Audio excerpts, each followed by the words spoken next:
Hello, everyone. We're just getting set up. I'm going to invite Ashley on here in a moment, and we're going to start sharing it to the other groups.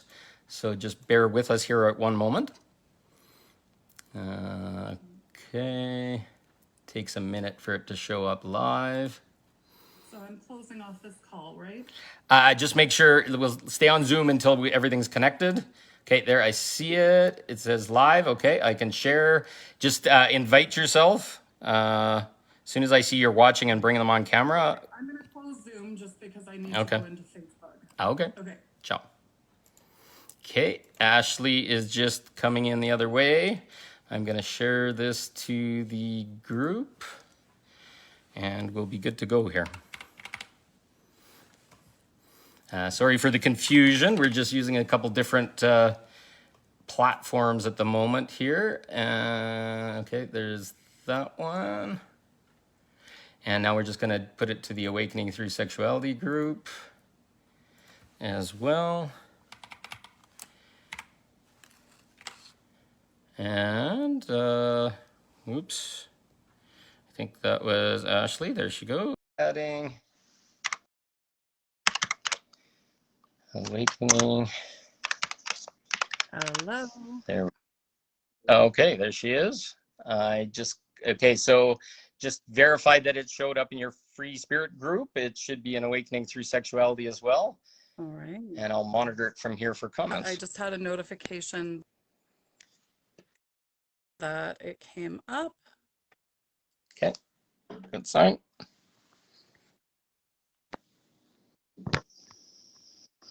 Oh, wait a second here.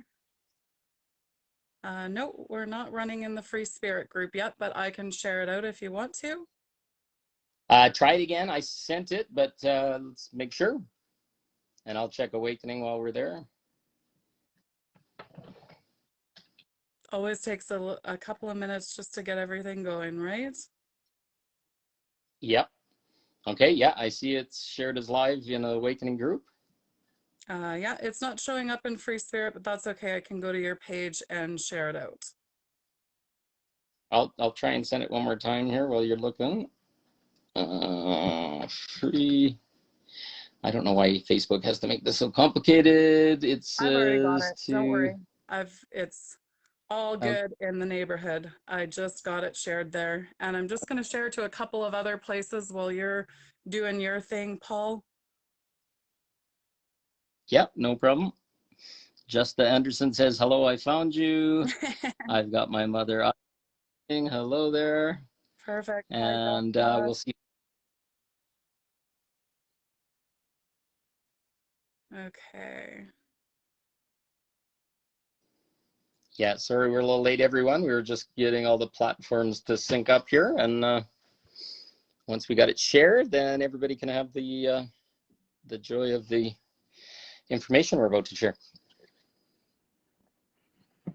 All right.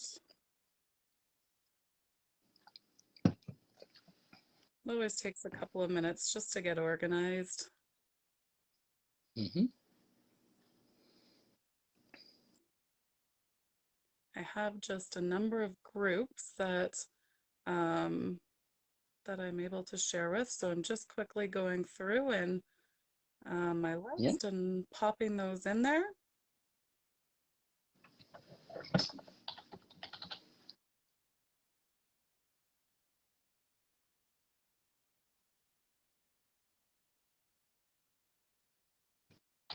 Sorry, everybody. We're almost there. We definitely are. Lauren McKenzie, hey back. Hey, Lauren.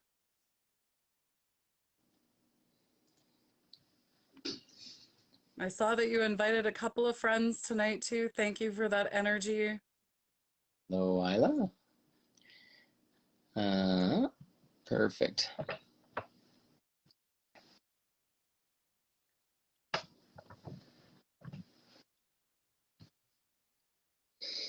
Well, it shows we got 8 so far. I assume that's a conglomeration of all the shares as well.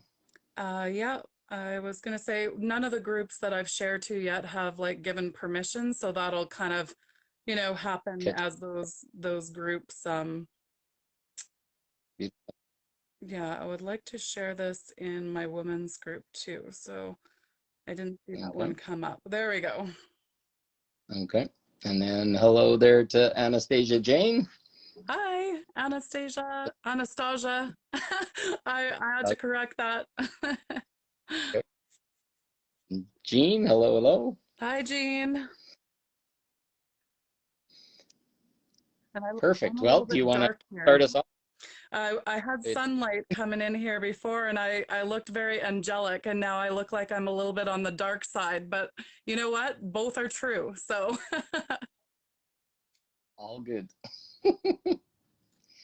Cool. Well, how would you like to begin? Um, you know what? I'll begin. Looks like there's a lot of people that are showing up from the Free Spirit space. So thank you so much for joining in and tuning in. For those of you that may not know me, my name is Ashley Nay. I go by Ask Ashley when I'm doing any spiritual work, and I go by the Conscious Counselor when I'm doing any of the um, work that I do as a trained counseling therapist. So uh, lots of different names, but just one person. And I'm this person's very grateful. And Paul, if you want to introduce yourself. Beautiful. So I am Paul Hanritter. I'm located near Calgary, Alberta in Canada. Um, I guess Ashley and I connected a little while back, and we started to understand that we had these modalities that were kind of similar. I focus on something that I call awakening through sexuality. And it's basically just getting people back in touch with their bodies, grounding, and then starting to explore sensuality and touch. And then that sexuality can go into learning about interactions with other partners and other things, but it's really primarily first to get us comfortable and release us from shame and guilt around traumas, sexuality, anything that may be holding us back from being in what I call purity and innocence of our birthright. And our birthright is our ability to be sexual beings, to touch ourselves, to feel good about that, to be naked, to other things.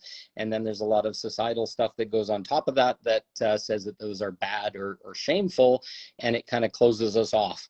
And my intention is unconditional love, but I want to teach people that they can get back in touch with those parts of their body and themselves so that it's a beautiful experience. It's our creation energy. It's magic when we're fully in touch with our sexual self.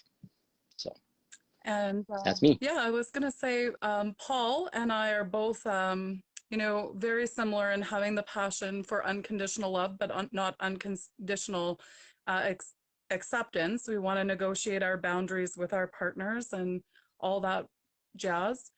Uh, we also both have intuitive gifts that go along with the experience that we have in these areas. So I do a practice that's called hidden emotion, unconscious shadow, which is essentially going into the unconscious mind and pulling out narratives created to triggers, behaviors, and resulting emotions, and conceptualizing that from the unconscious into the conscious mind, and then doing some work around frequency and sound to do chakra and meditative work to release the residence of this energy in our body system. So Paul and I are kind of doing the same thing from different angles. And my focus is on deep trauma as a whole. And Paul's predominant specialty is around sexuality. And I found it so interesting that Paul had actually come into my path just recently because uh, I had actually done an emotion chain on myself. And that emotion chain was carrying more of some of the present things, but things created from my love life. A partner that left years ago back to the UK because his mom was dying of cancer, and that loss, and a current partner that I'm separated from. And so that came up in the root chakra, which is where we hold um, a lot of our sexual traumas is in the root chakra. That's where our sexual organs are. And so I found it very interesting that Paul has crossed my path at the exact time in my healing journey that I need to do that particular part of my healing. So what a wonderful, blessed opportunity to come across the exact soul that we need at the exact time. So divine presence. So thank you, Paul. And I'll let you go from here. Well, let's build on what you just said. So some of the information that I have, there's a lot of stuff that I've channeled or has come back as claircognizant knowing inside of me, and it's all proved to be very accurate and correct, is that when we have a trauma as a human being, and it's almost guaranteed, I don't think you can even enter the planet now without a trauma or a clear root trauma where darkness can attach to us. So you'll have some kind of rape or sexual shaming or some other violence or something in your life that's required for you to fit into the energetic makeup, so that more darker energies, malevolence, evil, whatever, are attaching, and it primarily they'll attach to our sexual energy. Now, when we get a trauma, basically, if you think of it, we have an emotion. So let's say somebody's committing violence toward us. They're punching us in the face, and we don't feel safe enough to touch them or whatever. So there's a bunch of fear, there's a bunch of shame that you can't defend yourself, there's a bunch of anger, frustration, all these things. And basically it goes into our system, overwhelms our system, and we can't express all those emotions in that moment. So a lot of times we'll do a traditional trauma response. That can be fight or flight, that can be fawning, which means just accepting and allowing it to happen, or freezing because you don't know what to happen. Now afterwards, once the traumatizing incident ends, you're left with all this emotion and you don't know what to do with it. Societally and energetically, to protect ourselves, we'll just create a big ball of all that stuff. So it's a bunch of fear and anger and frustration and shame and guilt and all this kind of stuff. And we're not taught to express that emotion. We're not taught to move that as counseling afterwards or other things. We'll touch on it, we'll poke it, we'll desensitize to it, but it just sits there as this huge ball. And then we just keep pushing it down, pushing it down, pushing it down. And then our psyche tries to protect ourselves against it. So it'll build a bunch of rules, or what I call armor, into our story that says, I'm never going to go in a dark room. I'm never going to go in a back alley. I'm never going to let a man near me so he punches me, or whatever. And these rules can get really complicated. Now, the easiest kind of way to look at this is, imagine that ball is like a big splinter that's in our heart. And every time somebody comes by and they brush that splinter, it twinges it. And then we feel a little bit of that fear and a little bit of that discomfort. So what we do is we start building these band-aids over it and poultices, and then there's a cast, and these rules are just building up, which are crushing down our possibility, until we have a Winnebago load of stuff that says, oh, all men are bad because they beat women, and my dad's a bad person because maybe he beat me, or whatever. There'll be all these rules that will limit your world.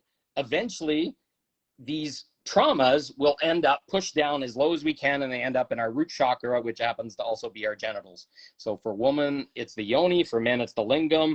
It can be in the ass as well, in both parties.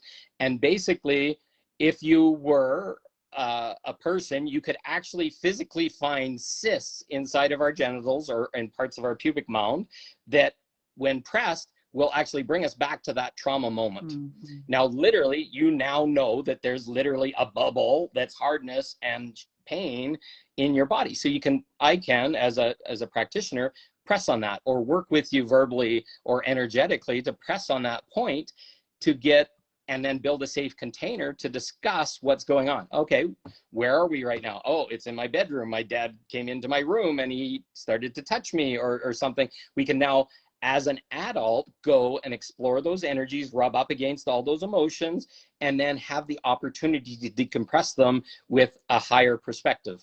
So it's basically unwinding the energy. And I basically feel the traumas are like the foundations of a bridge. They sit in the water at the base of your body, and you can have 10 of them, and then all the rules that I call armor are built off of those bridge pilings of those cysts that are in your lower body. Now, if we can promote a way of moving that through using your sexual energy, your own personal orgasm, it doesn't have to involve sexuality with another person, but if we can start to move them through breathing, through palpation, which is touching, and get those energies expressed, that nodule will dissolve. And once that nodule dissolves, something really magical happens, because now if you go to a psychologist, they're going to come and they're going to poke at it and say, okay, do you feel pain? Are you crying or whatever? What do you think? It's in a lot of cases, it becomes a desensitization, because there's like 50 feet of concrete on your heart saying that I don't want anybody to ever touch this thing and it's too scary. But if we can go into a conscious space where somebody can hold the energy and help palpate that and move with breath, say, hey, breathe into the spot. You feel pain here. What's the emotion? Let's experience the emotion. You only have to feel it for about 90 seconds, and then that emotion is gone. And then we'll move on from fear or crying to maybe anger and rage, and have those all expressed so that that bubble pops. And once that bubble pops, the bridge starts to weaken. And if you get 2 or 3 or 4 bubbles pop, there's an implosion of our armor and the things that are protecting us. And then we start questioning ourselves. Our psyche starts to open up and says, hey, maybe that's not all true, that all men are bad, or dads do that to little girls, or whatever the root trauma is. And then something beautiful starts to happen. Now, typically you need a good community to support you. So a place like the Free Spirit group, the Awakening Through Sexuality group, where you say, oh, geez, well, I'm just recovering from this and I went through these healing sessions. I'm starting to believe that I can have sexuality in my life again, or that men are good. Is this true? And you want to have other people that are supporting you in this new awakening, so that eventually you don't have to have this closed box that we live in, which is our traumatized version. And then all of a sudden you can start making requests for yourself. Your voice can speak up now, because you can say yes and no. I'm not going to allow this to happen to my body, or I'm not going to do this thing. So once you understand that sexuality is the root of us, and my intention is to always move people through their struggle and pain as quickly, and suffering as quickly as possible. So that's why I want to teach them to move that sexual energy in their body. You can use things like yoni eggs, or their own palpation, or using toys or other things to put pressure on these spots, so they don't even have to go and do this with a practitioner or something. They can do it for themselves. And once they're breathing and they're moving their energy and they're starting to be okay with crying and emoting in their pleasure, then all of a sudden we get to heal through the way that God originally, or divine originally wanted, was through pleasure. But pleasure has been suppressed by the church, by community, by slut shaming, by all these different things that are built into our thing that says you can't just really have sex just to heal yourself or whatever. Well, who says that's dirty? Why is it dirty? Well, it's not really dirty. It's just that other people feel that uncomfortable or scary or whatever. And there's really nothing wrong with it. If you're an adult and you're making your own choices, beautiful. This is what we want to empower people so they can choose. So I have a question here from Anastasia. Sometimes that bubble popping could leave people feeling very vulnerable and unsafe. How would you work? Oh, she froze a little bit, but I read it. Oh, are you back? There you go. That's where community becomes really, really important. A place like Ashley's Free Spirit community, Awakening Through Sexuality. Ashley and I have actually been talking about another community that I'm starting to build, but we want to build people on 3 concepts. One is self-responsibility. So we step out of being a victim. Everything in the world happens for us, not to us. Correct.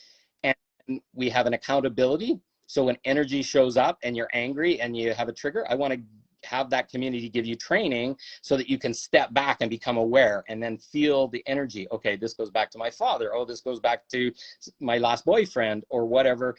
And then when the trigger comes up from the person that's standing across from you, which really isn't the person that's triggering you, they're just being a poke to go back to the original, you can then stand there and say, okay, hold on, there's a lot of energy moving, let's talk, but give me 5 minutes to catch my breath and get grounded. We'd provide those tools. We'd talk about it, and then give you a community where it's normal to talk about sexual wounds, and it's these kind of things. And then you can bring it up to anybody. If I'd far prefer if we were past some of this COVID stuff, where we all walked in a community center 2-3 times a week, and little bubbles would show up of people like, here's some women that are going through the same thing, and having those support people that maybe aren't your best friends, but they're people that are on similar paths or have similar problems. I find it's way easier to share with someone that you hardly know and you have no strong relationship with, because you can be more anonymous and you might go a little more deep because you're not going to worry about what they think about you or whatever. This is the massive place where community is required. The last piece was vulnerability, being able to share that when it pops up and not think I'm alone, because I'll guarantee you, if you sit in a circle of 20 people and you start being vulnerable about a sexual abuse or whatever, probably at least half of those people are going to have a genuine experience of having the same thing, because energies draw likely. And then even if it's a woman sharing, a man might get now an experience of a woman being abused and now see it from a new perspective so that he can be more compassionate for that in future. So it's really, really critical we have communities to support these. And that's what I believe Ashley's doing. That's what I'm doing with Awakening Through Sexuality. And until we can get back one-on-one, I far prefer to be one-on-one, where you can cry on somebody's shoulder, you can see their emotions, you can see their feelings when it's happening. But until that community space is happening regularly, we just have to build tools in these communities to cry for help. I'm imploding here. I'm not sure what I can do.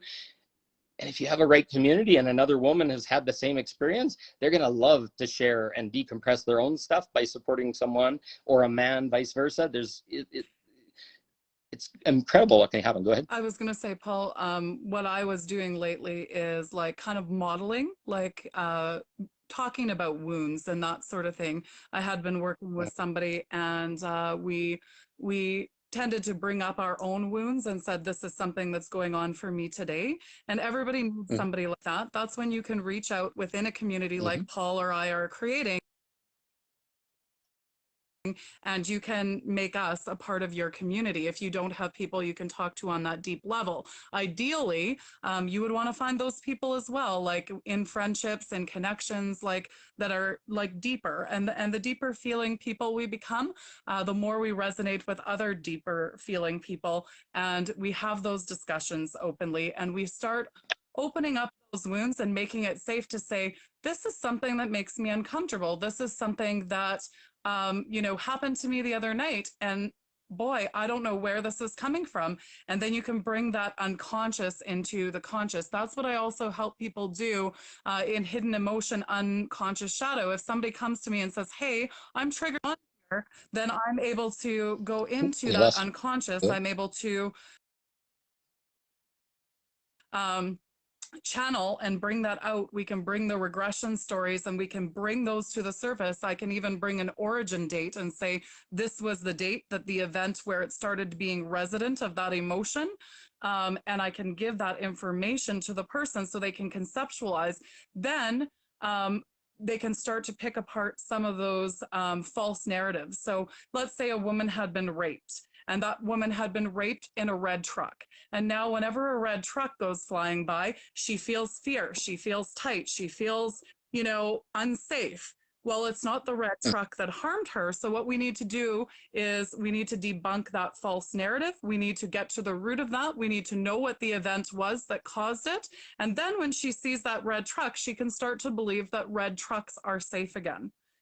And that's just a little simple example, but it happens in all sorts of ways, in all sorts of interactions. And a lot of times we don't know where that's coming from. So that's where the hidden emotion, unconscious shadow work that I do can really get to the root of that.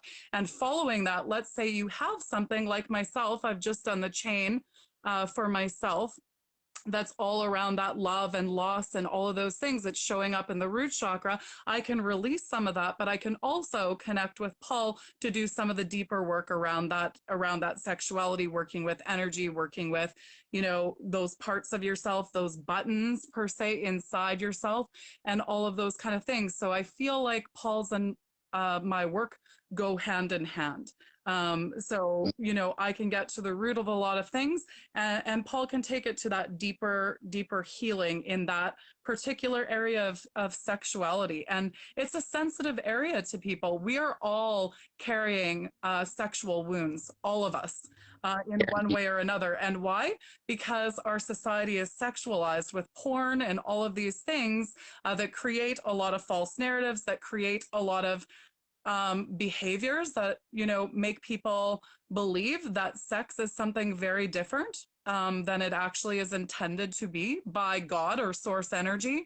And, you know, we have all of these things floating around in our system. Then we've almost all of us had a bad experience. Like Paul said, it's almost like it's written in our contracts to come to earth, and we all have to have the human experience and have at least 1 or 10, you know, bad sexual experiences. And these add up and they get stored in the energetic system and the neural pathways of the brain. And we need to bring these up. We need to create awareness. We need to have community to talk about them. We need to get comfortable talking about them. We need to release them. And then we need to do some of that deeper healing work. And Paul and I were just talking tonight. This work is heavy. It's got a lot of juice. And sometimes Paul and I are both like, whew, I'm freaking tired, right? It's not easy to go through the human experience and fix your issues. That's why half the population is drinking, drugging, sexing to try to fix their problems. And the sexing part, we're going to say, obviously is creating, in a lot of cases, a lot more wounding and a lot more issues. But here comes Paul and I. So I'll leave it to you, Paul. Well, and I think to build on that, we need to understand that this was very carefully engineered. The lack of sexuality and taking our sexuality, like I'm Catholic. Let's, for example, start there. Catholic from the very beginning has been restrictive of sexuality for only procreation. It was actually for the last 2,000 years a stonable offense to even touch yourself for your own pleasure. That has nothing to do with creating children or whatever. Why would somebody want to take our pleasure away unless you wanted to make a society that's full of suffering and shame? And shame. And so if you shame our sexuality, shame our bodies, shame our ability to be with another person, and then force it to be around marriage, force it to be around all these things that were created by churches and state to kind of control how we could interact, It keeps all of a sudden it keeps us in cozy boxes. That's what it does. And we're all good does. at categorizing and putting human beings and situations and things in boxes with rules. And we get pigeonholed. Absolutely. And then add the other part with that we take our personal pharmacy away. Our brain during orgasm has the ability to create every single freaking drug the medical system wants. Your brain can create DMT. That's the God particle in ayahuasca. It can give you out of body experiences. It can create in exactly the levels that you need, all your oxytocins and serotonins and all these balancing things. Instead, some doctor wants to get you to take a pill and bounce around with all these other things that are in the pill, when our body has the ability to give those things to us whenever we need it, all by just our own personal pleasure. And you know what? I can attest to that, Paul. I was just talking, I think I was talking to you, but maybe somebody else as well. So I suffer from fibromyalgia, and that fibromyalgia, I know that was created after the trauma of me being drugged and raped by a pharmacist. And I know that I'm at that point in my healing now. And that's why the root chakra is coming up. And the reality is that stored energy that's in the root chakra is actually limiting us from having the loving experiences that we're intended to have. We're intended to be on this planet, interacting with one another in an unconditionally loving, but not unconditionally accepting. And I can explain that further later. These moments with one another. And for me, I was going to say, I wanted to share this as well, because I said this the other day, is that while I'm managing that pain from the fibromyalgia, I've actually discovered that orgasm is actually what resolves my pain the best. So if I'm having a particularly hard night, fibromyalgia pain, I'm not going to turn to painkillers. I was prescribed painkillers by the doctor, but what I use is orgasm. And I realize all of those beautiful chemicals are released in the body system. And I might have a bath in Epsom salts as well to like get some of that moving in my system. Water is very replenishing, as are salts. But then using the sexual orgasm to release, I can reduce my pain substantially. And that's what people don't understand, is that you can actually reduce that pain. And as Paul and I were talking too, you can also keep that energy within your body system and bring it up your chakras and that sort of thing. Maybe you can speak to that a little bit, Paul.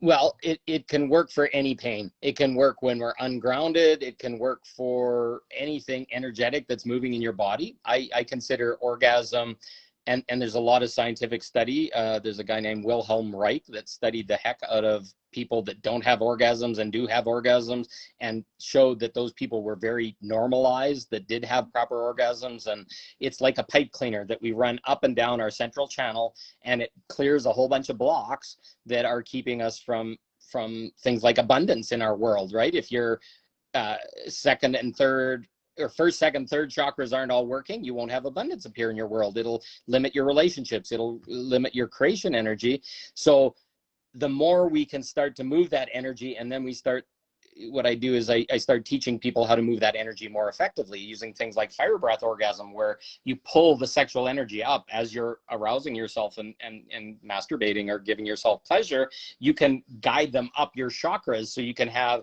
fuller and fuller experiences of your sexual release. And it's more like a atom bomb versus a little firecracker. Most people are sitting with orgasms that last maybe 20 seconds, maybe 5 seconds, or it's just kind of like a little hiccup or whatever of the energy. Well, can you imagine if you could get that energy into your body and then start bouncing it around, and it sits in there for 20 minutes or half an hour, and now you're feeling that pleasure, those oxytocins, that bliss is happening to your body. These are all full normal experiences that we should be contained within your body. And just to make that point is that when you're doing that, you're keeping all of your energy for yourself.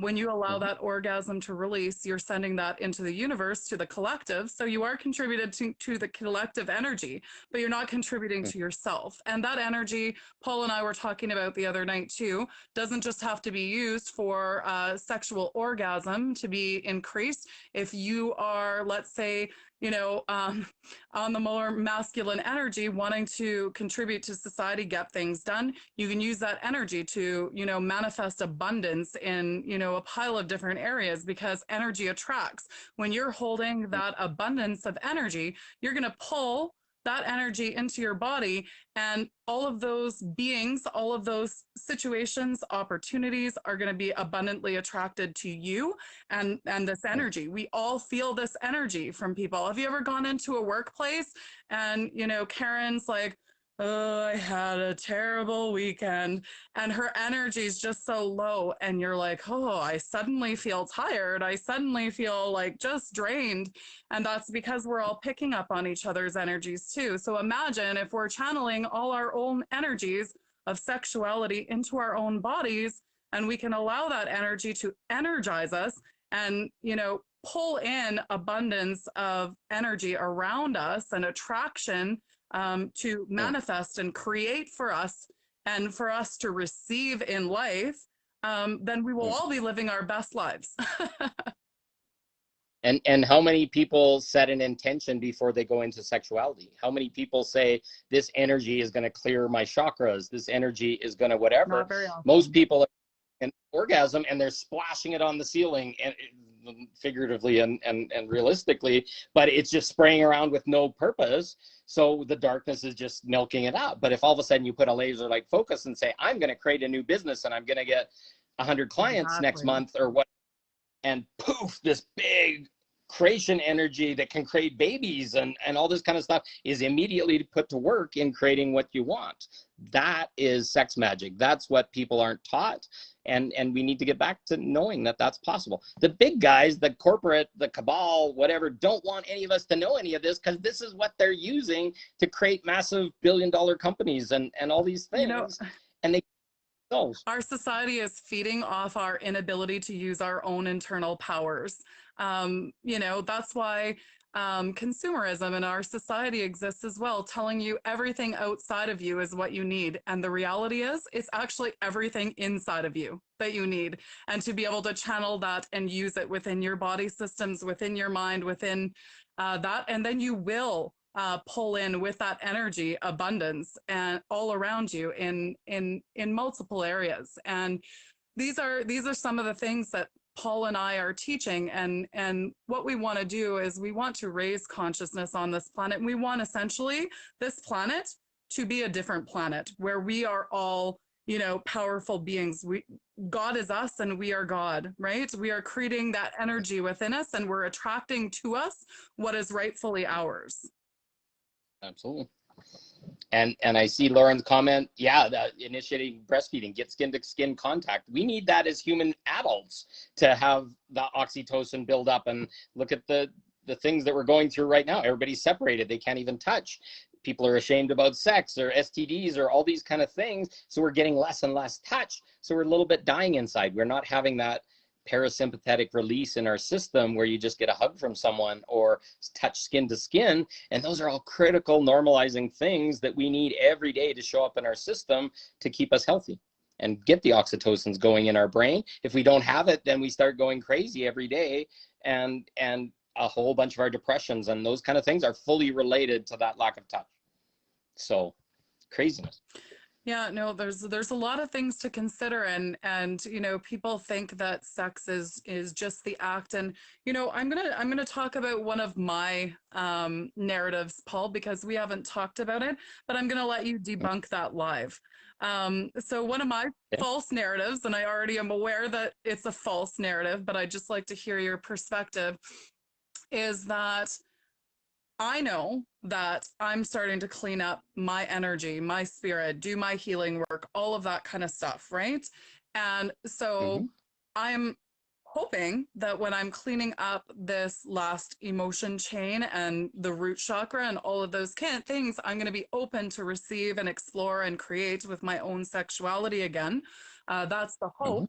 But my fear, and we're going to call it a fear, is that when I'm interacting with other souls who are carrying their own resonance of trauma, their own energies, their own unresolved wounds, how can you, you know, obviously the strategies of protection and that sort of thing that we teach and that sort of thing energetically, but how do we really manage that with somebody else's, you know, wounds? Let's say they're not taking care of them. Let's say they're not woke, they're not addressing their issues, and you know, they're carrying all of these different pieces back to us, or maybe even having multiple partners that are carrying all of these pieces back to us. So there's a lot of questions in there. no worries. So I'd consider it and look at it as the ultimate trust fall. The universe, you have to be able to trust the universe is working for you, and it's sending you things that will teach you. And if those energies show up, there's something in there that you're going to need to look at. And it's never just for you, it's for both. So if a man's energy has a similar thing and you're seeing something in that man's energy, there may be a piece of you that needs to see that so that you're triggered and poked. And it's got this beautiful way of bringing people that will fucking just poke us in the forehead over and over and over until we're mad. So if you want to protect against it, there's a belief that the universe isn't working for you. But eventually, once you get out of worrying about it, which is the victim that we're all taught to be, we're all victims. All the people are getting hurt and wounded all the time is what the society wants to support us in. But once we get into a choice and say, okay, these things are happening to me, and these people are showing up in a beautiful way. I don't have to accept them. I don't have to respect their disrespect or any of these things. But whatever makes me mad about them is the thing I got to look at. Perfect. And the perfect people are going to show up to make you mad as hell until you've looked inside, and then you get at that root chain and the emotions that you're talking about that your modality does, and then you decompose it from the root. And it's the root, the thing that's all tangled with a whole bunch of things. You may have to look at that root 15 times if there's 15 other experiences, but you're peeling the onion. And if you just have trust that eventually the last time is going to set you free, it may take 15 times, but it's always moving you forward. Unless you're scared, you're not moving forward, and then you literally hold yourself back. Our work is very, very, very similar. And so, I mean, with every experience, not just sexual experience, that becomes true, right? Everything comes into our lives for a reason. as I said, I recently ended a relationship and that sort of thing. And, I said to my partner, ex-partner in a recent message, and I said, you know, thank you for, bringing up all of these things for me, and, um, because my traumas weren't healed, because my wounds weren't healed, I wasn't as gentle or as loving in the way I felt in my heart because my traumas, my control, my fear were contributing to causing additional pressures for you and, all of those pieces. And he said, well, you have nothing to apologize for. And I said, well, I want to own the pieces of myself that contributed to the fear between us because that Mhm. energy took both of us to create. And it was coming from different angles, different experiences, all of those kind of things. But we both contributed to the whole. And when we can start to see our part in things, when we can start to say, hey, this person maybe didn't treat me fairly, or they did this and that, but we're no longer pointing the blame finger. We're saying, okay, we're aware of that person didn't do their part. But what was my part, right? And Mhm. essentially being able to look at self and say, yeah, I created some of this additional fear. I created additional pressure because of my own woundings. That person was responding to my wounds, and my wounds were responding to their behaviors, and they were Mhm. bouncing off one another, right? And at the end of the day, this is what Paul and I want to create: is more unconditional love for one another. We're all going through the human experience, which means we're all human. We're making mistakes. We're healing wounds. We're trying to correct behaviors or false narratives. We're constantly working at these things. And if we're not, we probably are the parties that are drinking, drugging, sexing to try to distract from our issues. And we all know that then these addictions manifest because we want to get out of reality.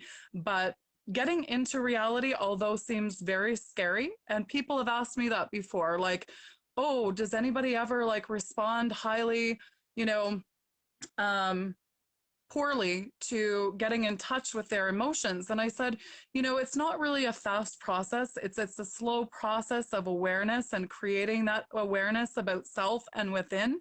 And I find the more people know themselves, the better they start to feel. Like, for instance, if they had a mom, and I think I said this to you the other night, Paul, if they had a mom that was like asking them to do chores nonstop and never showing any gratitude or thanking them, but then you have a boss that's giving you a huge workload and you're triggered by the fact that this boss isn't thanking you.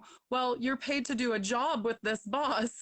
Do you know what I mean? But your trigger is yours. And it's because, your mom didn't give you, meet your needs or meet your expectations. Mhm. And then your boss is triggering or poking at that wound. And that happens in pretty much every area of our lives. And this is the one that a lot of people have a really hard time with, is that any reaction you have is showing you an area of healing. Just like any judgment you have towards anybody else is also pointing out an unhealed part of yourself. And Mhm. because um, true health is void of judgment, it's void of blame, it's void of shame, and it's void of ego for the most part as well. And that's why so Mhm. many of us struggle, because we're fighting that ego, right? We're fighting that ego.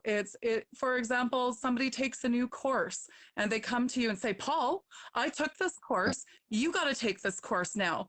And that's my ego saying, I know something more than you, and I'm telling you what could benefit your life, and, kind of putting that on you. That's all ego. And that's me wanting to take credit for Paul's next step. The reality is we all have in us what we need, and we need to tune in. We need to tune into our bodies. We need to tune into ourselves, and we need to authentically speak to ourselves every day. What do I want? One of the ways I'm starting to practice this is around food. And I found that I was eating a lot of food just because people say it's healthy, or just because they say this and that. And I'm not really passionate about the food that I'm eating. So I'm like, why am I doing it? Why am I Mhm. continuing to eat this food that I'm not passionate about?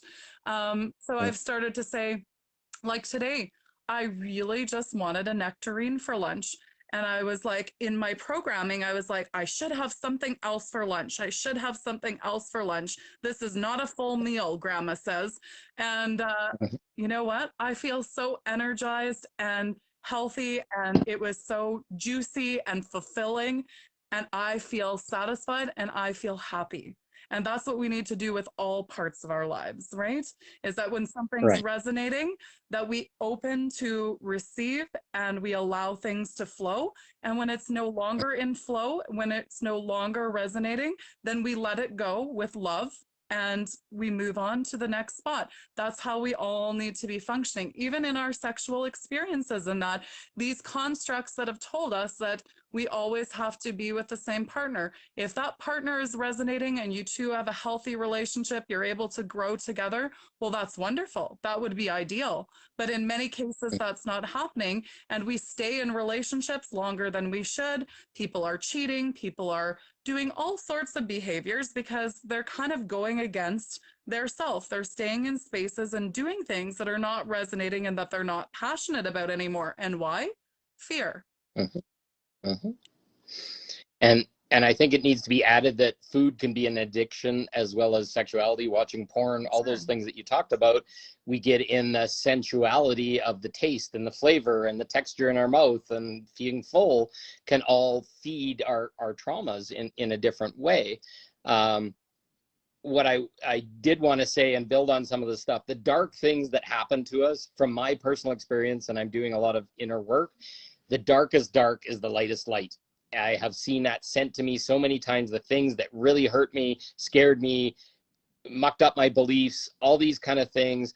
In some ways, they protected me or they crushed me to keep me small and eventually to get me to a point where I hit bottom and I made a friggin' choice. If I got poor boundaries in the first place and I got raped or something happened, sometimes it's talking about the boundaries, or sometimes it's an epigenetic lineage thing. It came through our family, and there was this just opening that all women were like timid and not masculine enough to defend themselves. Then a rape will come across so that you eventually clean up that lineage trauma.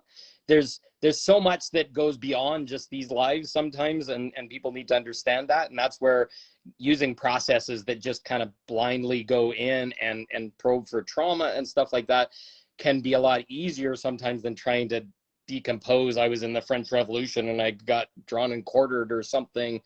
That can be stuff that you can work on, but it's sitting underneath that, oh, okay, the soldiers are going to come to my door and kill me tomorrow. And these kind of lineage traumas are sitting with so many different people. So the key is to build a community space and containers and mechanisms where we can walk up to the edge of our trauma, sit there completely triggered, like, fuck, I'm going to scream my head off, or I'm about to cry, or whatever. Be okay in crying so that energy can be expressed, but supported by a bunch of people that aren't going to give you a tissue and say, oh, there, you better calm down because you're making me uncomfortable. So stop crying. Making me uncomfortable Instead, with my own wounds that are not healed, that I'm not ready to face. So I would like you to get over your issue so it's not triggering me. Exactly. So instead, it's like cry. I'm going to sit here and I'm going to hold space, and the energy is going to surround you so that you can feel it to your deepest, and encourage. Go deeper. I want to hear you scream, or something can be the very things that encourage us to express. And emotion is energy in motion. So energy that was supposed to be a scream or a yell or a whatever at the time of the trauma eventually has to be released. So if we can get that energy releasing, like the first is a cry, or, oh, I'm wounded, or I'm hurt, or I'm scared, or whatever, all of a sudden this avalanche will start to bubble up. When you really get to it and you start to feel the cry, then the scream will come, and then the rage, and all these things. If you can create a container where that's not scary, I'll sit there all day long and I'll just smile and love and maybe even have tears with them as they're experiencing this, because it's okay. It's all right. There's nothing ever to be held. There's no shame. There's no guilt. There's no nothing you're doing bad. I want to witness you so that can be done. And you know what? I'm thinking of a couple of things right now, Paul, like, kind of the socialization when you're younger, let's say from your parents and that. Let's say, you're in the grocery store and you really want to get that licorice, but mom says no. And you start to cry there and mom goes, not here. Don't cry here. And what happens is that kid balls up all that emotion, they clench their fists, and that energy goes inside them. That energy Mm. becomes stored within the body system because it has nowhere to go. It's not released. And that's just a And it's simple normal. example, but that's what Yep. happens in many examples, simple and complex. All because your mother didn't want to have a scene, and all this energy of her feeling ashamed and guilty because you're a bad child and screaming. And then it creates this big circle. All of a sudden, a kid does it to get attention. And all of a sudden, we've normalized this really fucked up energy rather than just, hey, cry if you And want then to. we take that into our friendships, our marriages, our relationships. And what do we do when we're upset? We don't express that to our partners. We ball it up, we clench our fists, we clench our jaw, or whatever the case may be, when we're holding back tears, when we're holding back anger. And that's how energy builds. That's the work I'm doing. The work I'm doing is essentially releasing all of that energy that has been created by society in shame and told us not to feel, that has held us back from feeling the full extent of our emotions and being able to release that. Imagine if everybody could release that in the moment in a healthy way and say, Paul, what you said, just kind of upset me a little bit because I'm feeling this connection to a prior, incident with my dad. Oh, okay. So I'm starting to realize this. I have tears in my eyes. I'm connecting with that emotion. I feel that in my chest. Okay, I'm going to, release this energy from my chest. I'm going to allow that to release, and I'm going to pull in that healing, source energy. So Mhm. this really involves being fully in touch with your body systems, fully in touch with your awareness.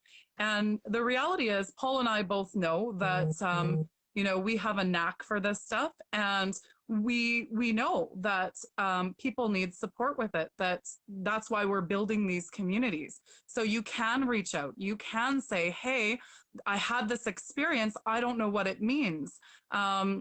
And that sort of thing. And as you get more and more in touch, I believe, through these communities, we'll build more and more connections between each other, that we can talk about these things. And I've noticed Carolyn, my moderator for the group, finally found and got on. And we were talking about some past, and Carolyn said I'm going to go to a couple of questions that were in the group space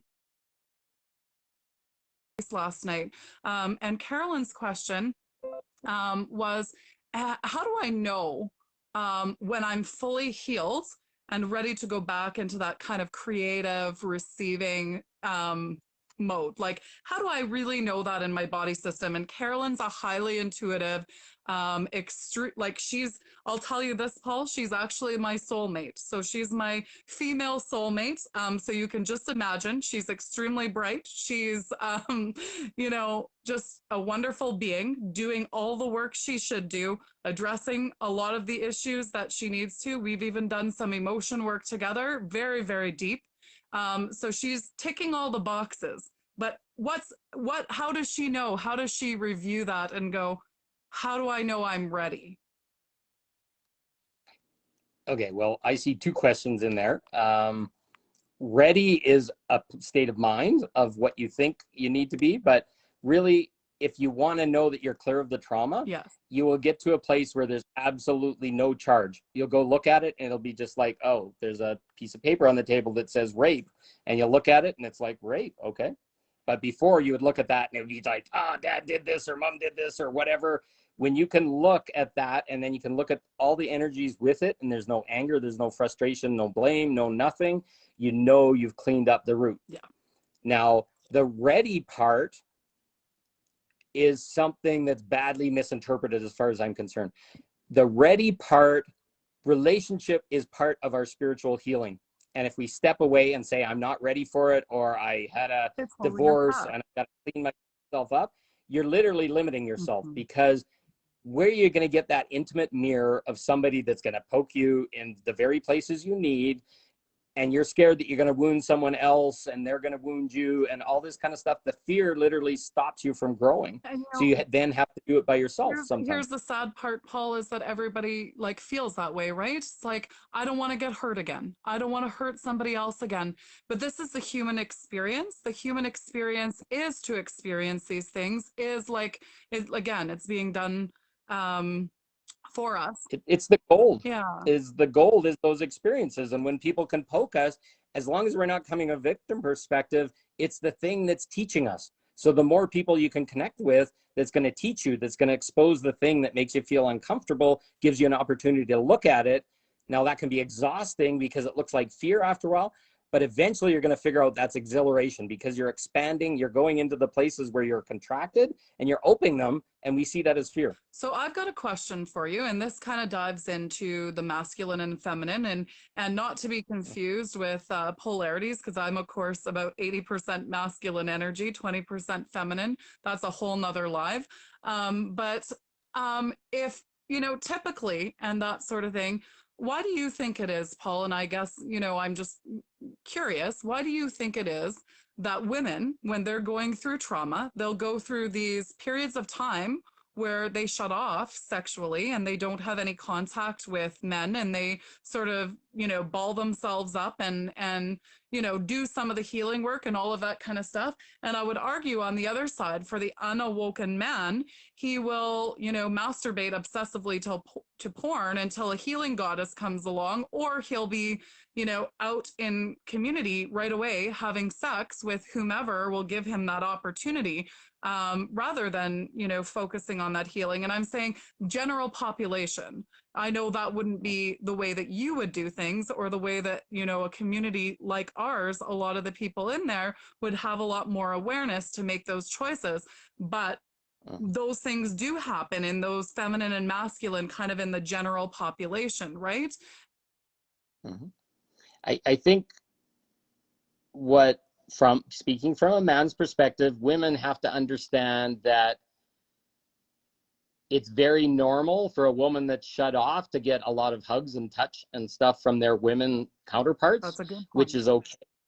But a man is shut off in a container where he maybe has no touch. He doesn't have that with his buddies. He doesn't have that.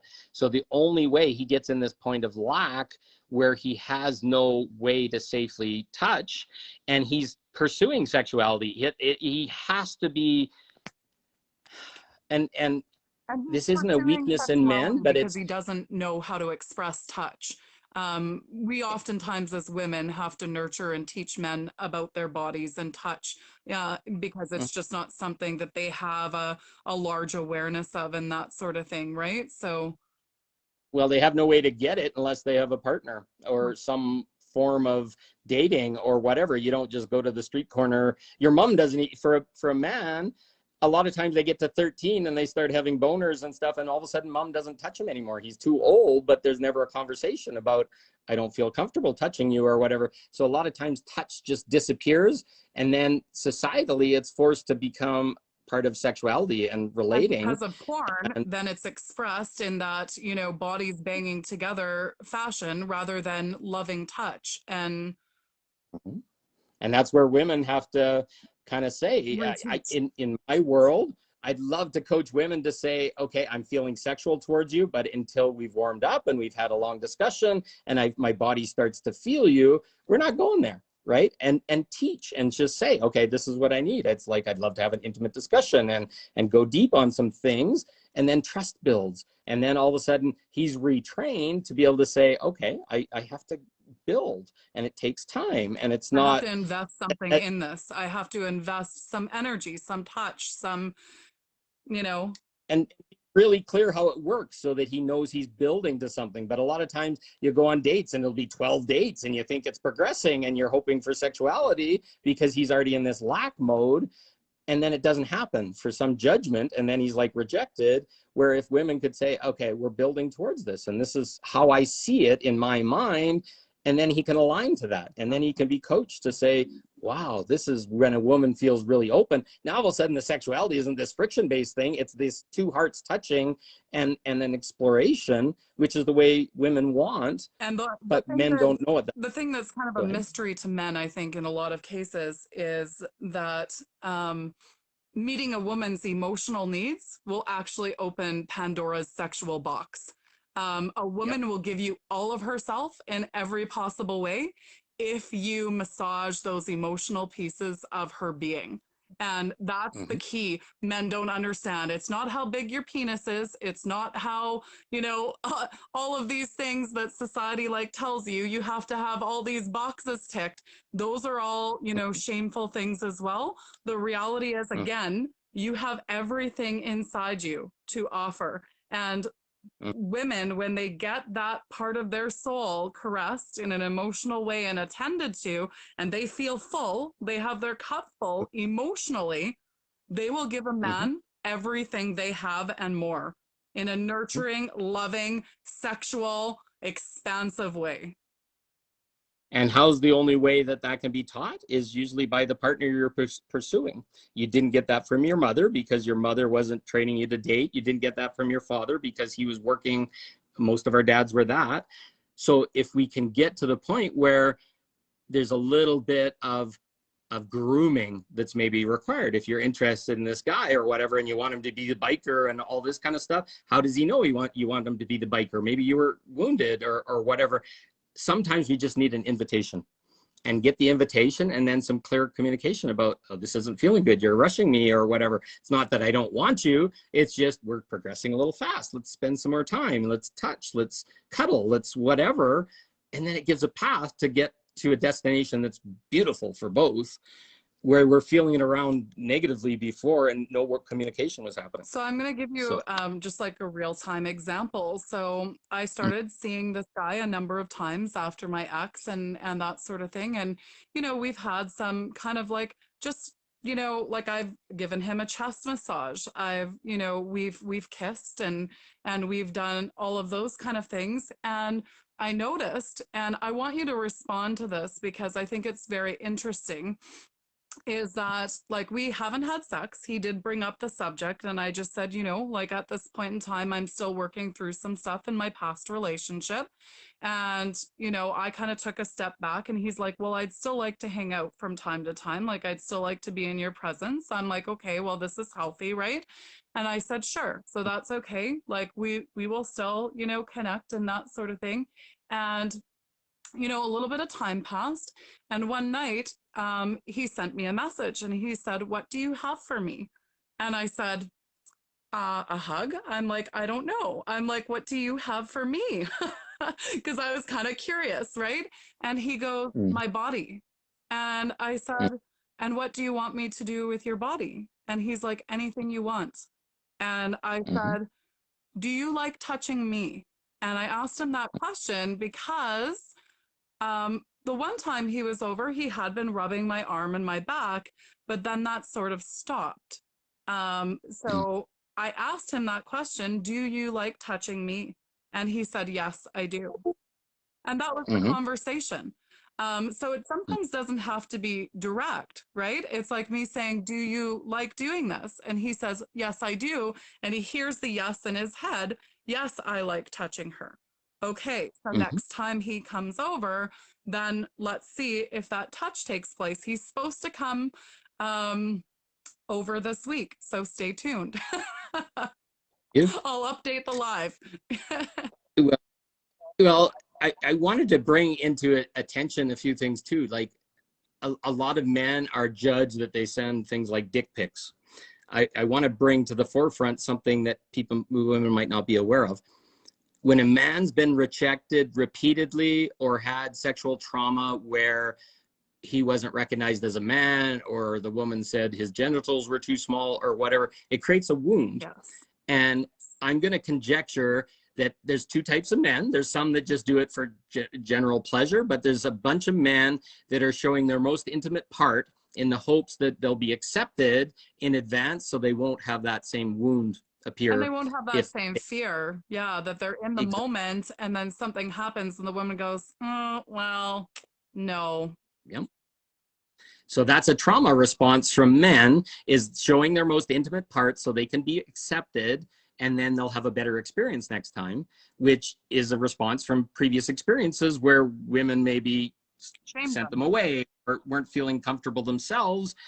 And we're doing this to each other all the time. Men are doing it and propagating it. It sounds dirty and ugly when really it's a crazy thing. It's societally been created, and everybody's disgusted by them because it's not getting the result that's anybody's Well, expecting it or is a needing. wound. It is a wound. That man has been rejected before, and he doesn't have healthy, communication around his sexuality and around his wounds. So instead, Mhm. he sends that picture to go, accept me now or don't. And then I can move on with little, emotional residence of pain because I'm not invested in this connection with you yet. Okay. And if you're receiving a whole bunch of them, what's the gift for you? That's the crazy part.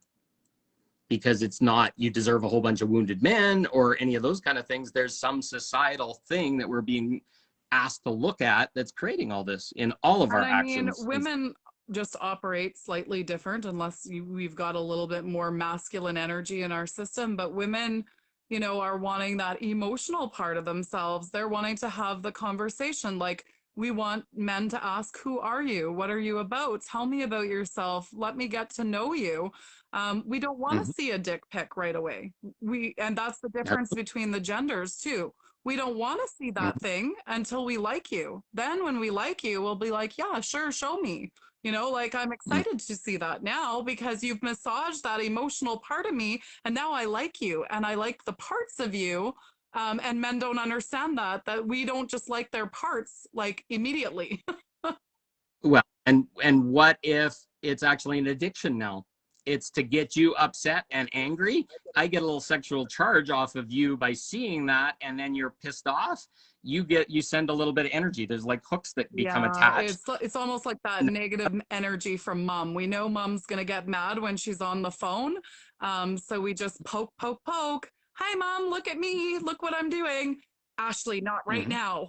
But that's attention. That's energy. That's, we get that feedback. And I notice that because on any of the dating sites and that sort of thing, guys will test and they like to poke and see how you're gonna react. It's almost like, you know, they're like, is this one going to have the same response as the other one? It's kind of like a little bit of a study for them sometimes when they're on these dating apps. And I can tell they're like, this has happened to me before. Will she be the same as the other one? They're trying to figure it all out because men feel like we're complicated because all of us have a little bit of different wants and needs, right? And there's nobody teaching men what your needs are, Right. and we're trying to figure it out along the way. I wanted to respond to Carolyn's question there. It says, I don't like to pursue. How do I know a man is interested more than just sex? I'd have to say, and I think women are the same. Everybody wants sex in some way, shape, or form. Men, it's in deep lack for them.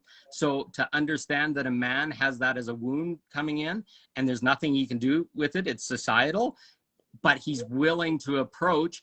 Then we need communication. It's like, okay, yeah, I want sexuality too, but I need to explore. I need an emotional connection first. That communication has to happen, which is often unsaid. And the men have never been taught to be approached in that way.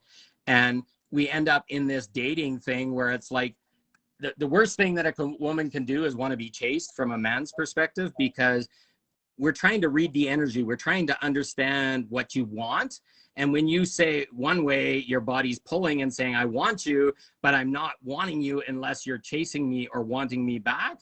It creates this energetic push pull where we don't really, it's like a slap puppy. We don't know what you really want because you're not being authentic about what's coming forward. Now, the flip side is, if we could have a adult conversation the first time we're meeting and saying what's important to us. Well, I haven't had a lot of sex in my past. I came from a sexless marriage.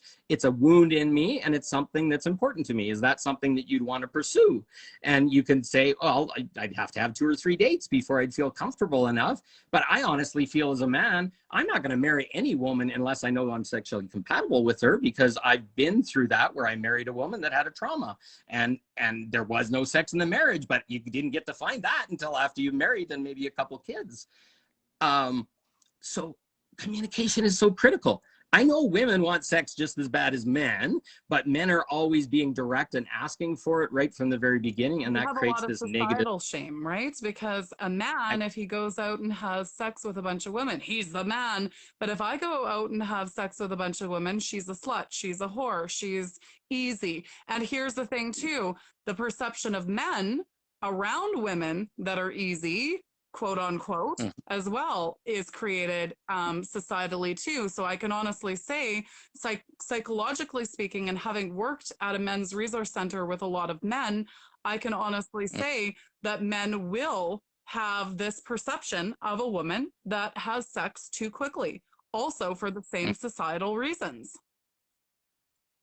That's a shame thing, and other things. I think women go a long way to hurting themselves, because some women are repressed around their sexuality, and other women that are free and open, they want to shut them down and make them bad.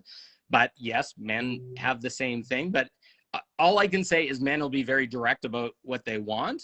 I don't find women in response are direct. They want us to read them and have some other things. So if we could just have that really adult It's all communication. communication, right? Communication is key. And I know for me, the funny thing is, and you know, I can only argue this point because I am on the masculine polarity and I communicate my needs very clearly and very directly, and I'm very honest. And so that can also throw a man off before as well, because he's not used to a woman knowing what she wants or saying what she wants or speaking what she wants. And so that can also throw everybody for a loop as well. We're so complicated as beings. Like, we really just are. Well, and yeah, and it shouldn't be a masculine only trait to have good communication. Correct. But women are sitting in that softness and trying to surrender. But until we know how much the masculine the woman is, can you imagine that the sword fight that's happening between many men and women, because men don't know when to be masculine with a woman, but when a woman can handle it all, it becomes this sword fight. So we fall back into our feminine because we're not sure how to engage. But sometimes all you need is to, like, okay, I want to surrender into my feminine a little bit. Can you step forward and be more dominant or whatever, so I can step back? But those invitations are never given. They're all thought in the head, and then we'll run across a trauma, and then it'll be just like, what the frick just happened? And maybe it's a rape or something. Because so we really need communication back and forth. And you'll be really surprised if you ask, men will come, because I really believe men are doing a lot of things to please women. We kind of sit in this kind of friend zone friendly place, but we're really not sure how to approach to say we're attracted or we want sexuality or whatever. So we're kind of waiting for the right time, and it never shows up for either of us. And we're both wounded and hurt by it, because it's just crazy. The world's taught it, and it's not helping anyone. They've put us in so many boxes and had so many, you know, things taught to us, and that you know, we don't know what's right and wrong, in quotations, and there is no right and wrong. We need to be flowing and experiencing and creating and receiving. I think I said this to you the other night, Paul, is that you know, because I'm on the masculine polarity, I'm going to be a little bit more dominant in my life and the way that I do things and the way that I organize and the way that I step forward, get things done. But at the end of the day, in my sexual relationships and that, I want to be able to relinquish that masculine. So it's complicated too, because we're all a mix of feminine and masculine energies. So for me, I want to function in my daily life with my masculine, because that is going to be my generator. That's going to be my creator. That's going to be my, you know, that's going to be my success, right? Because, you know, it's hard to say, but the feminine can be somewhat lazy and unmotivated without a touch of masculine. But my masculine is dominant. So I'm always pushing forward. I'm always like strong in my goals and all of those pieces. But at the end of the day, if I come home to a partner, I want to be able to relinquish that masculine energy. I want to be able to receive and flow and nurture and step into that softer, more feminine side. And that's hard for a man to navigate. If he sees you as a strong woman doing all of these types of things during the day and in your business and in, you know, your daily life, and then we've got to flip the roles, you know, in the bedroom per se, all of these energies come into play, and it gets really complicated if we're not talking about it. Very critical. Yep, I agree. I see Anastasia said, is it possible that a woman may want to be pursued because they want a partner to be invested in her? That's absolutely okay. But what we need to first understand is our inner journey is to fill ourselves first with self-love. And if there's a need to feel validated, in my personal understanding of this question, it's just meaning you're looking outside for some of that filling to happen Right. from a partner. And if you can just flip it a little bit and just say, what do I need first from me, so that it doesn't matter if that man approaches in that way, I think you're going to find that you'll probably get exactly what you want. The very fact that you're not sure you'll get it is actually creating that need. So it's a really twisted way in our mind that we and the world teaches us to fill ourselves with the sexuality and another person. Let's be 50% of each other so that we feel good, and then you're destroyed the minute that partner leaves. If you can build yourself and offer a connection from being 100% full first, then any partner that you welcome into your life is only going to come from not pleasing you, but from pleasing themselves first. And then something really magical starts to happen, because now you're not dependent on that person to feel happy or feel loved or feel met. You're being that yourself. And then you're only going to choose people that aren't codependent, that aren't feeding off you or needing you to fill them before they can be filled themselves. I hope this makes sense. It's not a judgment I'm saying. It's just we're taught that we need that validation of another person to make sure that we're lovable, or I don't know what the underlying bits are. But when we start to understand that when we're looking outside ourselves, that's where our struggle and our pain and our wound happens. And it can be a self-reflection to come back in and say, okay, what am I missing so that I don't need that person to do it? And then magic happens. I was going to say, what's resonating with me is that, like, when we were children, when we came out as innocents, we were working from in to out. We were producing, we were creating, we were flowing, we were playing with toys, we were painting, we were in our creativity, and we just sort of like flowed with that. And then now as adults, and that we have all of this stuff cycling around us, and we feel like everything outside of us needs to happen in order to make us happy. We have to have so much money, we have to have such and such a job, we have to have a partner that likes us. We go on a first date and we're almost crazy inside because we want that person to like us.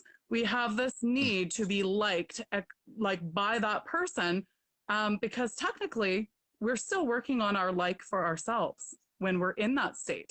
We are still working on that. So if you see yourself going on that date, oh, I really, really hope this person likes me, because if they don't, I'm a failure. If they don't, there's something wrong with me. If they don't, I'm unacceptable. These are how we build those things and those resonance inside us. And we're looking for external validation that other people love us so we can finally agree we love ourselves, which is the cart before the horse. And you'll never get it. You can please people every day for the rest of your life, and they will always honor themselves first. So it's kind of like a waste of time of craziness. Well, and that's just the thing. And that's why we feel so depleted inside. And that's why then we buy into the consumerism in our society, I'm going to argue, because we're like, oh, well, this person didn't like us, but now I'm in shape. Now I've got a nice car. Now I've got, you know, this house. Now I've got this. I've seen that in so many cases with guy friends that I had, that their girlfriend broke up with them. Then they start doing all of these things to get all of these things external to themselves, because they think that will potentially win her back. And you're still in the same dating situation, or all the women that show up are just like her because you haven't done the root work of the thing that you don't love in you. So crazy stuff. Oh, there's just so much of it, and people don't realize how complex this actually is. And you know, I'm just going to express gratitude, because the fact that I am, able to understand and conceptualize so many of these things, I'm just, so grateful that I can do that and help teach, these communities alongside people with yourself. Like I felt like I just needed to take a moment of gratitude and just say thank you. Thank you to Source. Thank you to, these circumstances where people like yourself and myself meet, and we share these information into these communities, and then this creates this wave, this creates this energy, and I know that I see a lot of really dynamic and beautiful souls that I know watching this live tonight, and I know they're going to take bits and pieces of this energy and they're going to share it, and they're going to share it with people that they're working with, people that they love, and it just gives me like a really beautiful feeling. So I just wanted to acknowledge that. I agree. And I love all the beautiful questions and all the stuff that came up. Once we start to really ground ourselves in everything's about us and it's happening for us, not to us, and we can get out of victim, we start to understand where we limited our choice, and this is the only thing that we could expect, and we're always bad, and always we get these partners, and then we just start talking nicely to I ourselves. did It's have like, one more question, Paul, that I didn't go ahead. ask yet in the group, from Tracy, because she wasn't able to attend the live tonight. And she said that she wanted to ask you a question. Why do you believe men don't respect sexual boundaries and sometimes use women to act out their sexual fantasies without negotiating those boundaries, essentially? I'm going to say really simple. It takes two to tango. And the fact that they're violating your boundaries means that maybe you're having some difficulty saying no at that time. And then you're Shame. complaining about the person doing something when really you need to take action for yourself. And you're not going to be able to fix those men. If those are the men that are showing up, it's poking you to say that boundaries are an issue. So let's sit down and talk about boundaries. How are you expressing your boundaries? What, do you use your words, or do you expect them to read your energy, or you're pushing away? And we could have an easy conversation about that. And it's like, okay, Well, here's a better way here's to the do thing. it. A woman could feel shame and not speak up for herself because she's been told she's frigid in the past, or she's told she's not expansive, exploratory, or she's more closed. And this was a negative thing. Like a partner told, oh, you're bad in bed because you're not exploratory, you're not creative. And, they got dumped. And so then they don't say no, then they don't, express their needs. They don't talk about their boundaries because they're like, oh, I'm going to have another man that thinks I'm a frigid, what, right? Right. And if it's not stated, if the boundaries aren't stated, if you're expecting the man to read your energy and understand that this thing is happening inside, look how complex it is just in how you discussed it. How's he going to get it from a stare or a stepping away or not feeling safe about sexuality? If you led and had the power and said, okay, we're maybe going to have a sexual situation here. I've got some boundaries before we even start to get to the point where touching is happening or whatever. If you're in your trauma and in your fawn response, you don't have a freaking hope in hell of not getting probably violated in that state, because fawn means you agree with everything to get them to stop. You should then speak with someone so that you don't be in the fawn and the freeze response. And then those things, you can process them and then they won't happen because you'll be able to say no. But if fawn says, your brain just says, I got to do it. Go ahead. So in some cases, there are men that will have, encounters for like one time or that sort of thing, which is then hard to create boundaries and have these types of discussions. And they end up in a cycle of doing the same thing and not having deeper relationships with women. I just want to address that just on this video in case anybody's watching and wants to shift that in their own lives. Well, okay. So what we need to understand is, first, sexuality has a whole bunch of shit tied into it. Every bit of your trauma, emotion's going to come up, etc., etc. If you're judging a person on one-time sexuality with a man that's maybe hasn't had sex for 6 or 12 months and he just needs to blow his load so he can all of a sudden be normalized, and then you're going to judge him that, oh, he popped in in 2 minutes and I never got any pleasure or whatever. This is how mangled up this first date kind of thing is. Right. And I think a lot of men are being labeled that they run away or they're putting notches on their belt when they're really opening to something really emotional, or they got judged because maybe they couldn't get erect, or they couldn't because there was a whole bunch of heart stuff there. The depth isn't there. The men need the depth as much as the women. They just don't know it. And running away after first sexuality for both, because men, it's going to be really emotional. They're going to have nobody to talk to if something shows up, and he's going to hide. And then he's just going to be in a rejection spiral. And in the meantime, you all of a sudden feel used and all this kind of stuff, where really the intimacy needed to be there to have a discussion and say, I'm really feeling Right. uncomfortable. I can you hold space for me? Because I'm really feeling timid. And guess what? If you plan to have sexuality for 3 hours instead, where he got off right at the beginning. I was talking to a woman today, and it was like, he just loves to have a blowjob as soon as I walk in the door, and it gets him all relaxed. And then he spends 3 hours worshiping my body. Is that the sexuality that most women have? Or do they expect that man to perform that one I think time if and be I a half think an things hour can lover be or more? negotiated within partners, but With communication. Yeah. communication, we're back to communication again, right? And these conversations and these dialogues don't happen, and then these cycles are repeating in society where we do seemingly use one another because we're not having any conversations that need to be going on to discuss our sexuality, our interests, our desires, and all of these types of things. And sometimes it does become easier for the masculine. The masculine has struggles to, connect emotionally in some cases and to express themselves, and culture and religion and all of these things. Again, all these boxes that are placed on us come back into that. And, it's limiting.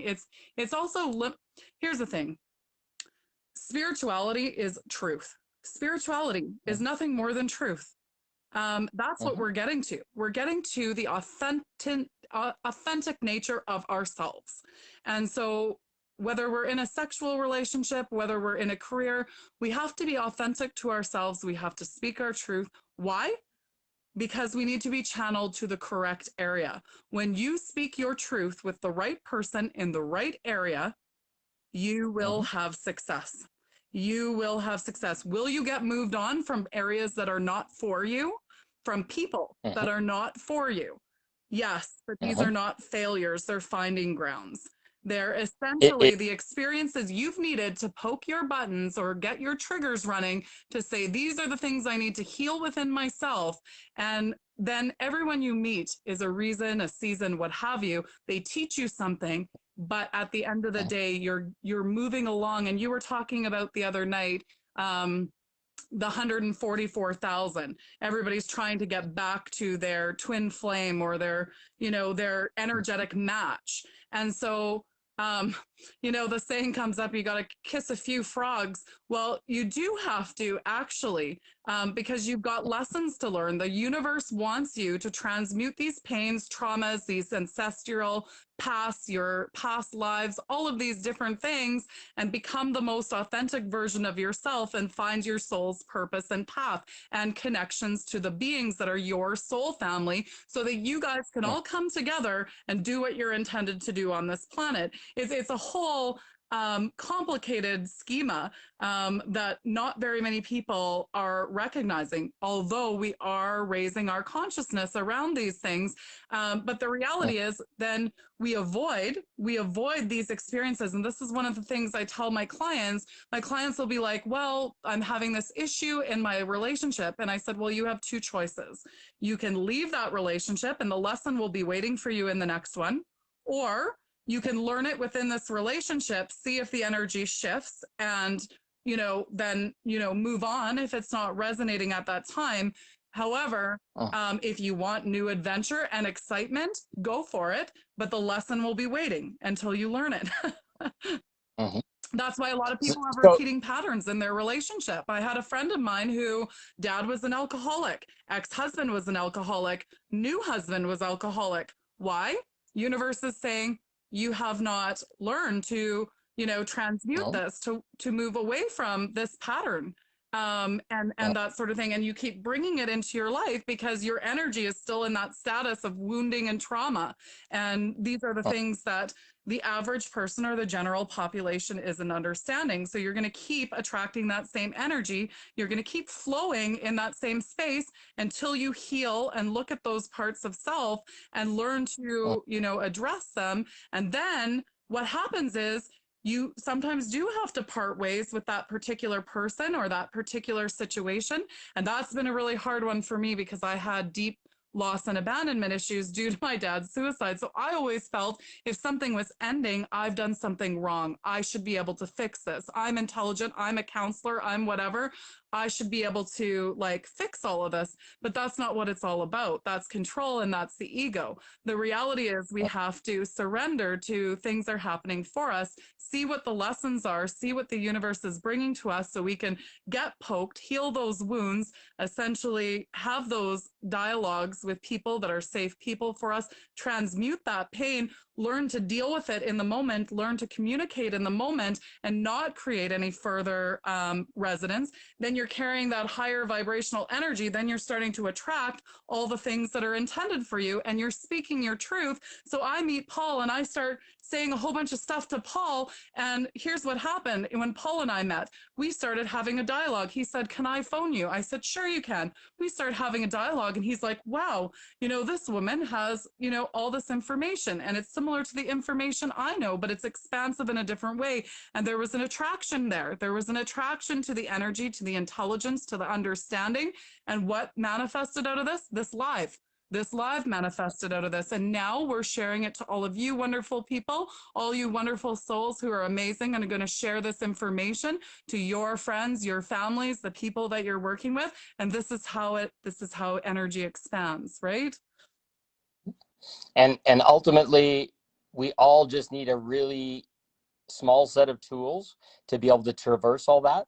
We need to learn how to communicate, set up relationship contracts, other things before we enter into anything with people, and start to have that community behind us that's going to point out to us. It's like, yeah, you have a codependent relationship with your lover and they're going to love you enough to say that to your face so that you can do that work. I just saw you tell this person this and this person something different, which shows me that you're not in truth with your partner. Would you want somebody to call you out? It may not feel comfortable, but it may get you on the track of more quickly resolving that relationship. Most marriages, everything's hidden. Everything's in the background in your 15 years and realize And you that's haven't why dealt it with your lasts dad. 15 years and it doesn't go anywhere. And you're in that same depressive anxiety place of trauma and you don't move. You get stuck. Because everybody's being nice to everybody and they don't want to point out what's obvious, but you really need a mirror outside yourself to say, holy cow, there's something going wrong. Do you realize what you just said? And those are the kind of people I want to surround myself with. And that's why we need And this you know what? community. That's why we need I people. hope you don't mind, Paul, but just to use a real-time example for people, and that as we were planning for this live and stuff like that, my masculine energy was just running. I'm trying to put stuff together and I'm doing all of these things. And Paul's like, "Oh, hold on here. I'm not used to this. This feels kind of uncomfortable, in some way," and that sort of thing. And for me, I'm coming, from a place of excitement and energy and all of this kind of stuff and wanting to pull people in. But Paul's going, something about this isn't comfortable. Like a wound is being discovered here in, relation to other people that maybe had an agenda for being expansive, for helping, for doing all of these things. And you know what? Paul and I were able to have that conversation earlier today, about his wound and about me. I was like, sometimes I need to put the brakes on too. And, because certain people that have had bad experiences and that sort of thing may potentially perceive somebody who's excited and expansive and, really giving and, what do they want from me? And it's picking at a wound that you're saying, I don't know what this person is up to, but something's happened in my past where somebody was nice to me and this was not all above board, right? And then these feelings start to arise. I hope you don't mind me mentioning that, Paul, but I just want to show people that we're not just talking about this work, we're doing this when it happens in real time. And even though Paul and I are very high on our understanding of these things, that energy all arose kind of today. And we had to deal with it. We had to look at it. We had to see what it was all about. And I'm going to I'll go one step further. When Paul initially communicated, I was like, I don't really like the way that he communicated, but it hit a trigger in me. And I was like, you know what? When I'm on some of these dating sites and stuff like that, I'm communicating the same way that somebody's violated my boundary very quickly before I know them well enough and given them a chance to know me. So all these like little pieces come up, all of these little energies come up. And for the most part, in the general society, we're not discussing them. But luckily for Paul and I, we did have that discussion, and we could clearly see where everything was coming and the true intentions behind everything. And then both of us were sending emojis and happy and like, having a good old time. Why? Because we were able to transmute that, to look at it, to understand where the other person was coming from, to see all of the wounds that exist there. And I'm going to be honest with you, Paul, you and I have both experienced when situations have come up like that with other people, they've either blocked us, we blocked them, we run away, and we don't address these things. We don't have these conversations.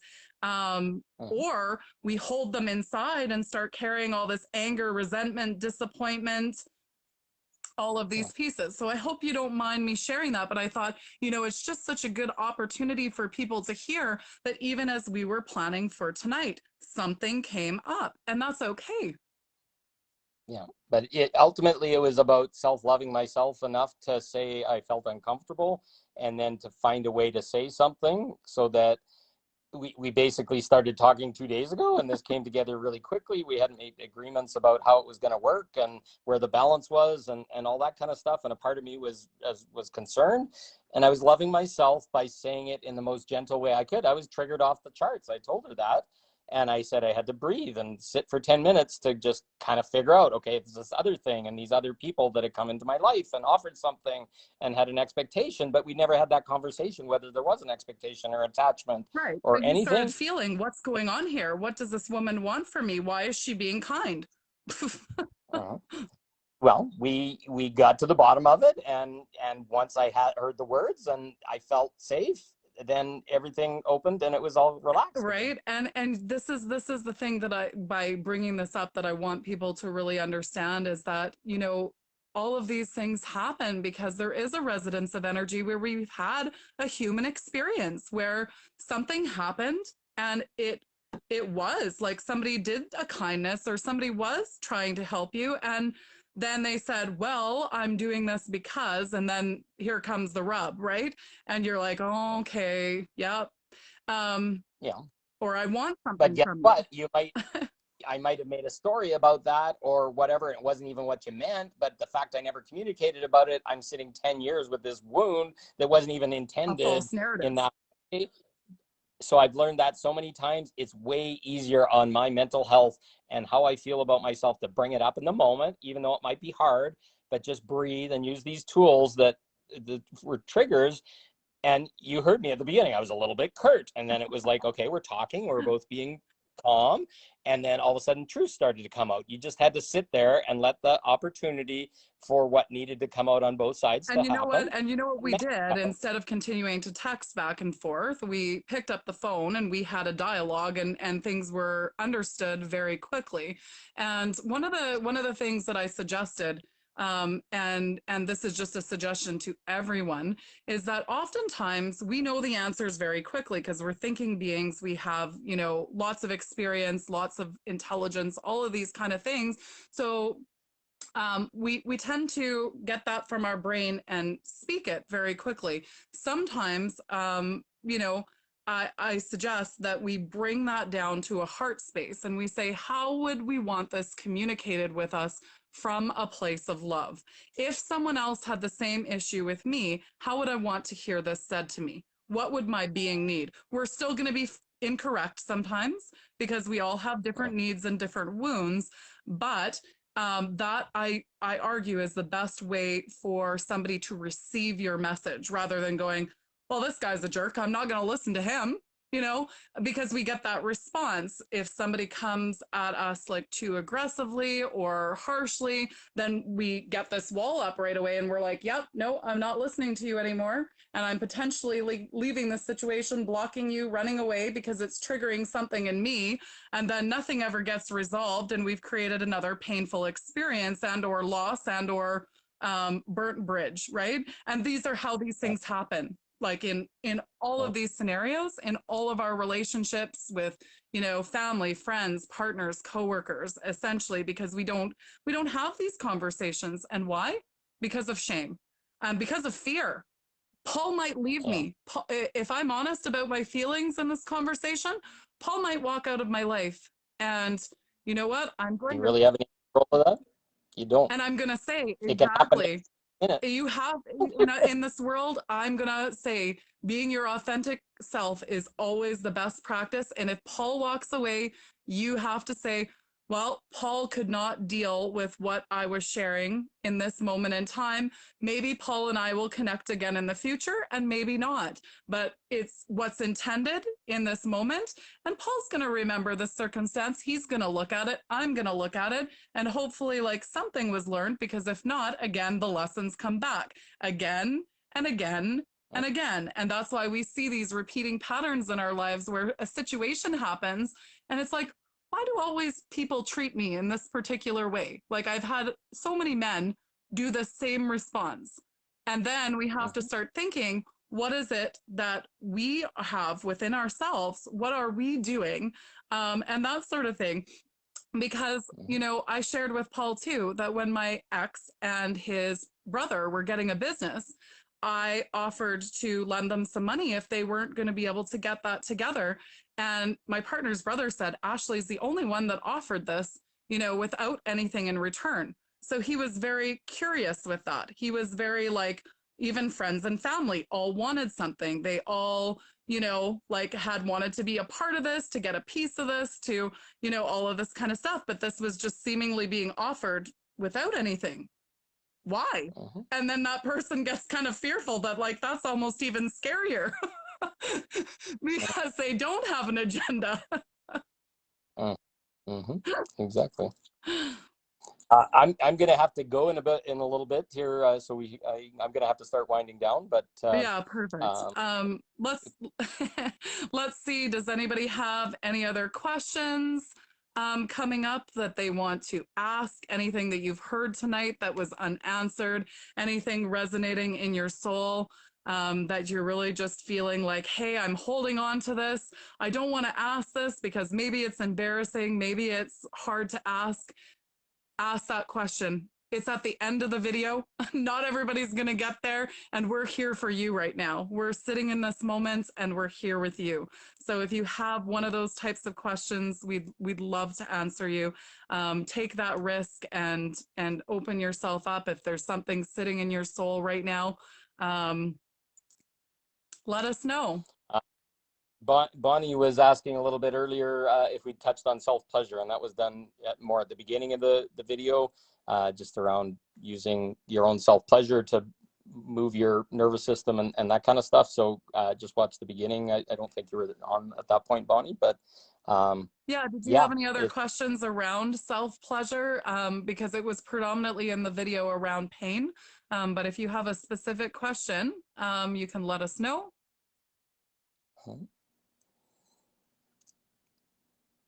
And if you know what, if you're still watching and you feel complete, maybe just put that in the chat. Just say, I feel complete or complete, or, you know, whatever you feel resonant to do. And we can start closing some of this energy in our circle tonight. And thank you for your thank you there, Carolyn. Yeah, it's been my pleasure to talk about all these things. And really, I just long for a world of getting people through their struggle, their shame, their guilt as quickly as possible. And from my personal experience, to look at our sexual traumas and get them moving is the key. It's unfortunately also the hardest thing because it'll trigger a lot of people. So that's where we need the community. We need the space where we can have discussions like this, where it's very respectful. It's not about men pounding women and opening them wide or whatever. It's about men opening and giving a beautiful reflection and intimacy to a woman, so you can get to a place where you can explore those traumas and those pains so that everybody can heal. And sometimes you may not have that. You want to just do it with yourself. And that's the perfectly best way to do it. Every time you feel bad or your energy's low, use your orgasm. It's like an You know apple a what? day. It keeps the That is doctor. actually the truth, my truth of what I've used for my depression, my fibromyalgia, and all of those different pieces, even to control hunger, which is kind of a bit of a different one. Because if I'm eating out of boredom, I know because, and this is just a little thing that I do, but if I found I was eating out of boredom most times, or like a feeling of lack or unfulfilled. So I would Kind have of an a orgasm first and then decide what I wanted to eat. it'll you get that oxytocin and serotonin in your balance. You don't need that food hit Then you to tend make to you feel eat better. healthier. You tend to make better choices. You tend to eat less, and that's just, yeah, that's just a little trick that I do. So little tips and tricks at the end. Tell your friends. That way they'll get through the video. Beautiful. I see lots of completes here. How are you feeling? I'm feeling absolutely complete and full of gratitude for your time and energy tonight, Paul.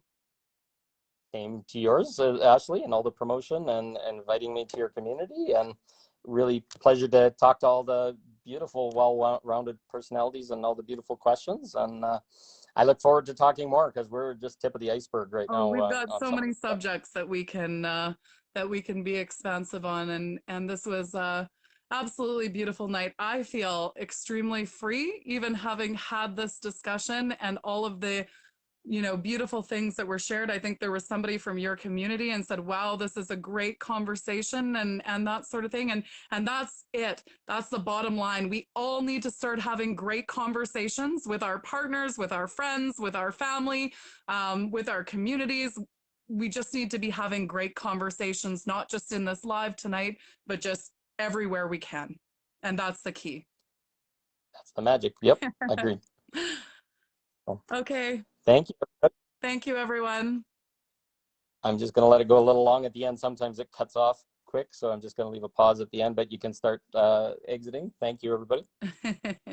The little queen Have a good wave night. at the end almost there. Yes. Cool. Thank you, everybody. Talk to you soon. Bye. Good night.